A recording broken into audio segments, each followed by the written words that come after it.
Welcome to Earth.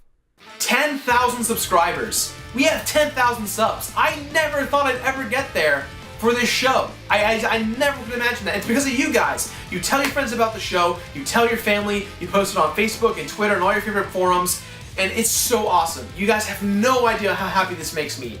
And Greg and Carlos, we come together each week and we say, how can we make the show bigger and better for you guys? And we do it somehow, and you guys are so great. And in honor of that, in honor of Carlos as well, I want you guys to rewatch all of our videos.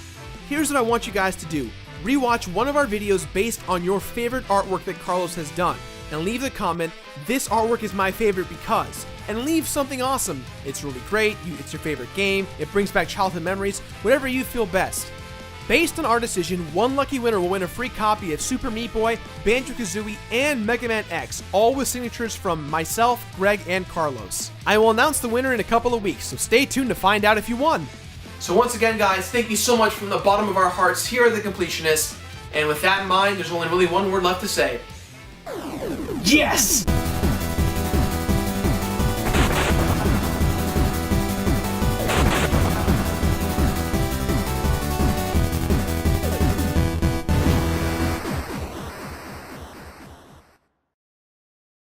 Brave Fencer Musashi den. Did you say Brave Fencer Sushi?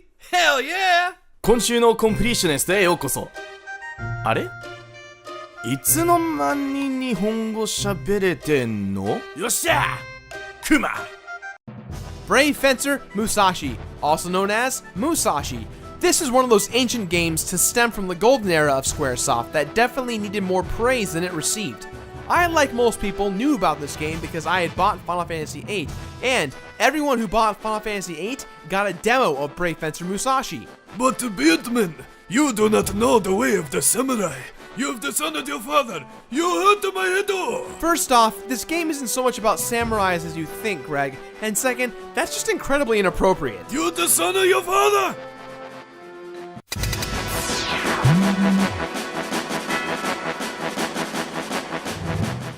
Many years ago, in the kingdom of all you can eat. You're kidding, right? Nope, I wish I was. Well, alright then. Many years ago, in the kingdom of all you can eat, an evil force known as the Wizard of Darkness was reigning terror, trying to take over the planet. But by the power of Lumina, the Sword of Luminescence, he was defeated by the legendary Brave Fencer Musashi. Precisely 150 years later, an entity known as the Thirst Quencher Empire. So original! I love it! Yeah, empires can be thirsty. Yeah, I know. The emperor of said empire, Falatsky, is set on getting Lumina and the 5 scrolls of elements: earth, wind, fire, water, and sky. Rumor has it that unlimited power is granted to whomever obtains Lumina, the 5 scrolls, and defeats the protectors of the scrolls, the Scroll Guardians. The Emperor has many different peons throughout the story that act as major catalysts for many boss fights and plot points throughout the story, so be prepared to meet lots of interesting characters. The kingdom of all you can eat is then under attack from the Empire, as the Empire wants to try and retrieve Lumina. The princess, Princess Filet, Filet-O-Fish! McDonald's Filet-O-Fish sandwich! Oh, Filet-O-Fish! It's healthier than hamburger Filet-O-Fish! I'm gonna get me a Princess Filet-O-Fish sandwich! Princess Filet then uses a spell called Hero Summon to bring a hero to help her in the kingdom.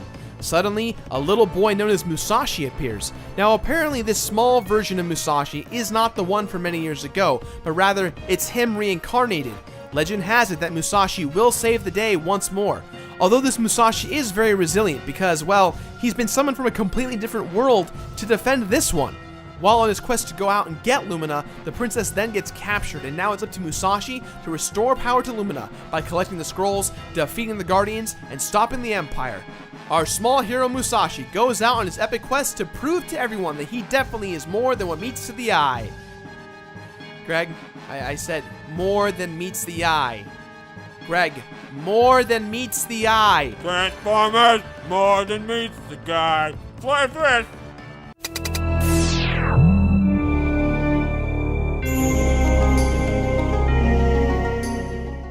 Brave Fencer Musashi brings that Jackie Chan anime lifestyle to the 3D realm of the PlayStation 1. Now at this point we've had other Square titles such as Final Fantasy VII and Final Fantasy VIII that were both graphically very impressive, so Brave Fencer Musashi should be up to par. But that anime style works really well for what's going on here. If I had to complain about the graphics, I would say that in conjunction with the gameplay, a lot of glitches and errors happen based on bad platforming mechanics, but luckily, getting the armor pieces for Musashi later on helps fix that issue. Of course, this is a Squaresoft game, so the music's going to be beautiful, it's going to be memorable, and you're going to love listening to every single track along the way. I mean, sometimes I would just find the excuse to go visit the castle just so I can rock out to that heroic theme. The voice acting and the comedic writing for this game go hand in hand very nicely, yet for whatever reason, all the females keep using the word like, and it gets very annoying very quickly. It reminded me of a bunch of 13-year-old girls just talking, and not necessarily at anyone either.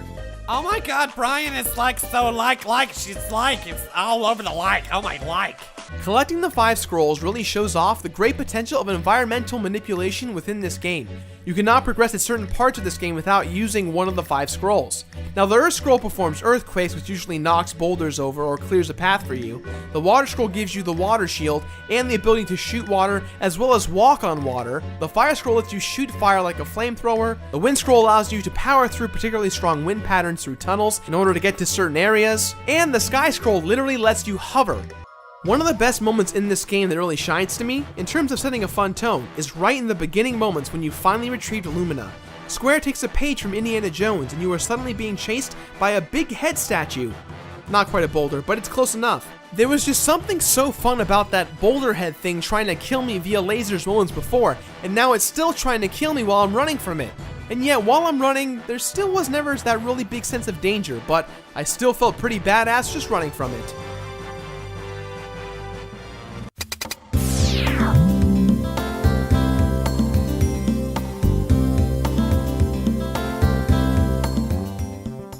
Brave Fencer Musashi is an action RPG that focuses heavily on ability manipulation to solve puzzles, battle enemies, and the general heroic antics of saving lives. Captain Planet, he's a hero, gonna take pollution down to 0. I'm pretty sure Captain Planet didn't do any of those things. Yeah, well, he should've. We would've loved an RPG about Captain Planet and the Planeteers. Alright, yeah, you're okay, Greg. I don't want to be hard. Screw that. Worst thing ever.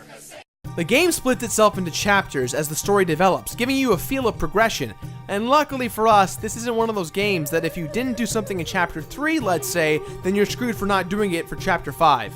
I don't play very many games, but man, that's incredibly annoying when games do that. There's 2 kinds of zones in this game, combat zones and the town zones. Majority of this game will have you playing in combat zones, but you will be paying lots of visits to the town in order to buy items or to do certain deeds for people. A fun element in regards to gameplay is sleep. Sleep is required in order for Musashi to perform 100% at his best. What's fun too is that certain stores, quests, people to speak with, monsters, and events only occur at particular times, so using that sleep function really helps to speed up the process. Wait. This game requires you to sleep? I love this game! I love sleeping! Yeah! Before you even get Lumina, you are actually given your primary sword known as Fusion. Fusion is a short blade that possesses the power to absorb enemies and use its abilities. This is one of those key elements in regards to solving puzzles and battling certain enemies. From hopping over vines to curing poison itself to just unloading a crap ton of bullets, absorbing abilities becomes one useful tool. Upon your journey to finding the 5 scrolls, you will encounter several pieces of junk and treasure that must be identified by the appraiser, but you'll learn soon enough that you can actually end up finding the 6 pieces of legendary armor. The armor set consists of the legendary belt, which lets you double jump, the legendary goggles, which lets Musashi appraise items on his own, the legendary shoes, which allows Musashi to walk on tough surfaces, the legendary vest speeds up time needed to build up a guard gauge for special attacks, and the quilt, which decreases the amount of time needed for sleep. I actually made a little mistake. There is 6 armor pieces, but I left one out. One's the L bracelet, which allows you to climb on walls using both Lumina and Fusion, which is really cool. But what I also forgot to mention is that you actually get 7, but you can't actually have all 7. You have to choose between one. You either can choose the quilt or the gloves. Now in my case, I chose the quilt to kind of make things easier when I rest. However, you can get the L gloves, which allow you to do more critical damage to enemies. You'll notice that you've got an HP meter and a BP meter. BP essentially is MP for moves you absorb with Fusion. Like Mega Man X and Super Metroid, Brave Fencer Musashi also gives that great feeling of progression for character growth. From the start, you've got a very small HP and BP gauge, but by the end of the game, you'll have more than enough to make you feel stronger. What I really love about Brave Fencer Musashi is the process of expanding both HP and BP meters. In order to expand your HP, you must find the last 13 of a race called the Minku, who in my opinion looks a lot like baby Moogles. If you pick them up and throw them, they will give you a berry, which then increases your HP. In order to increase your BP, you've got to do a bit more than just pick up a cute animal and throw it. I gotta have my weekly dose of animal abuse. According to the kingdom, 35 people of the kingdom's finest have gone missing. They've been kidnapped and turned into Bincho fields, which are blue crystals that fuel the empire. Using Lumina, you can save these people, and by the time you've saved all 35, not only do you have more than enough BP, but you can learn a handful of fresh new moves like combos and glide attacks and such. You can even upgrade fusion to become stronger. Speaking of stronger, you actually gain levels based on how far you've traveled, how many times you've used Lumina, how many times you've used Fusion, and how much damage you've inflicted on enemies. Leveling up these elements help you do more damage as well as be able to take more damage, and they're all fairly easy to level up. There is a toy store in town that, while not that important, sells toys based on characters you've met and enemies you've fought. Although an incredibly minor part in regards to the game's progression, collecting all of the action figures is important in order to receive 100% completion. The special series action figures are only available when certain tasks are met, such as collecting every single treasure in the game, finding all the Minkus, fighting the Mama Minku, to even finding all the Bincho fields. You can't even get 100% on the first playthrough no matter what you do, because in order to unlock some of those last action figures, you have to beat the game once. The hunt for the scrolls usually take place in some type of temple or dungeon. These areas are plenty long and difficult, but they're still very fun. The boss fights at the end of these areas are fantastic. For each scroll in this game is a corresponding crest guardian whose job is to protect said scroll. Which kinda sucks because I really wish they had more bosses. But then again, there were those hugging gargoyles. Hug time! Everybody hug! Hugs for everyone. Yay, hug. I like hugs.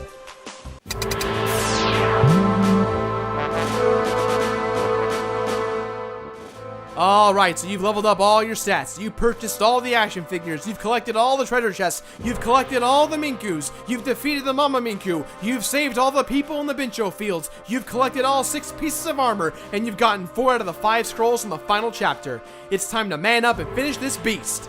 After collecting the final scroll, you then go into the Empire's flying ship known as Soda Fountain. Damn it! I don't want a soda! This is one of the most badass levels in gaming history because you really get to show yourself off in regards to what you've learned, using all the scrolls, using fusion when necessary, and it's pretty damn lengthy, giving you a lot of different boss fights and a great feel of closure when you finally reach the end. It turns out that the final Crest Guardian is on the ship itself, and after you've killed it, it is then revealed that Musashi actually has done the opposite of saving the day, but he's actually brought destruction upon the planet. The Crest Guardians were binded to protect the scrolls because the original Brave Fencer Musashi actually sealed away the Wizard of Darkness in the Lumina itself, and this Musashi went out of his way and destroyed the Crest Guardians, and now the Wizard is free to go ahead and destroy the planet. Well, we're not gonna let that happen, are we?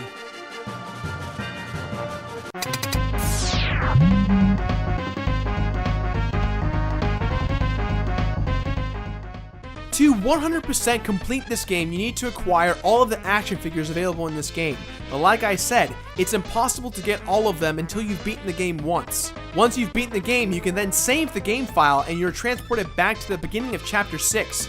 If you go back to the toy store, you can now buy the remaining action figures. And once you've got the action figures again, it's time to beat the boss a second time. Unfortunately, the bonus of 100% for this game is not really worth it. When you beat the game, you are then given a nice picture from the entire crew of Brave Fencer Musashi that says, "Perfect, thanks for playing." That's all? Ah, I'm gonna make a sandwich now! ブレイブフェンサー武蔵と言われば Alright, you know what? I've had enough! Is it gone? I think we're okay. Brave Fencer Musashi is quite possibly one of the most underrated RPGs to stem from Squaresoft during the Golden Era. Now they did release a sequel, but I never heard anything about it, nor did I ever get to play it. With that in mind, this game gets my completionist rating of finish it. 済ましなさい Yeah, what he said with the, complete, the fit, I don't speak Japanese, okay? That's all the time I have for today, guys, so please, as always, leave a positive or negative comment in the box below. Don't forget to leave game suggestions for the future of the show, like my Facebook page, follow me on Twitter if you like, and send me stuff. I got a P.O. box, so you can send me stuff. You want like artwork, or a hug. This is the best hug! This is the best hug I've ever received. Now if you excuse me, guys, I'm gonna take a nap. Hey, Philip. Transformers, no, you need the guy. Transformers, robots in disguise. Nah, they're the Transformers. They're gonna turn into cars and kill you too. Filet of fish and McDonald's too. I kind of got away from that one. I kind of let that one get away from me. Oh my god, I'm so hungry. To run this episode, I'm so hungry. I feel like I eat everything in my house. Stay away from me, cat. I'm gonna eat you, cat. Come here, cat. I'm gonna eat you, Transformer cat. Woo!